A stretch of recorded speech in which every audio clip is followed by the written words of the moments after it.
Ahojte priatelia, moje meno je Jozef Antol a pripravil som si pre vás recenziu na knihu Problémy práce. Takto vyzerá táto kniha. Túto knihu napísal americký filozof a humanista Aaron Hubbard a pojednáva o jednotlivých častiach, z ktorých sa skladá práca. Každý vieme, že práca je pre človeka veľmi dôležitá. Je dôležitá pre mňa, je dôležitá pre vás, je dôležitá pre každého, pretože človek, ktorý nepracuje, tak jednoducho neprežije, pretože sám nemá na to, aby mohol si kúpiť jedlo, aby mohol začať zaplatiť nájom, aby sa mohol niekam odviesť. A chcel som si vybrať jednu časť, o ktorej vám poviem, ktorá táto kniha popisuje, a tá časť sa volá, že kontrola. Tu v tejto knihe sa môžete dozvedieť to, že existuje aj tzv.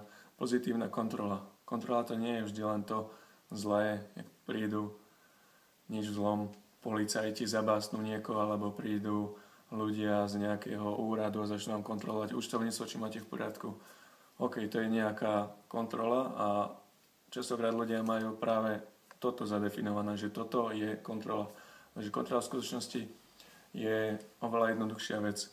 Kontrola, alebo teda tá pozitívna kontrola, sa skladá zo štartovania, menenia a zastavovania vecí. Toto úplne do detailov a ako to môžete využiť, nájdete v tejto knihe Problémy práce. Zoberte si napríklad vaše auto.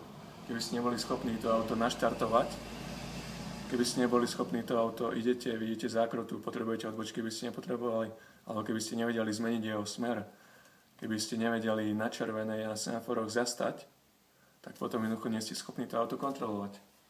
Takže človek, tie veci, ktoré kontroluje, tak s tými vecami dokáže byť úspešný.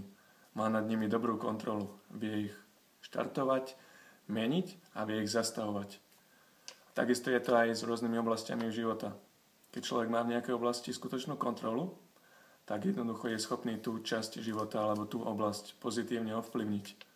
Vie tam byť skutočnou príčinou, vie spôsobiť, aby sa mu darilo, vie dosiahnuť, aby mal úspech.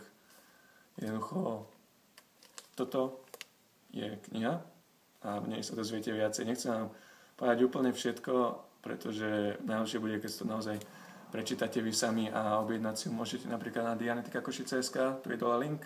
Lúčim sa s vami, ahojte.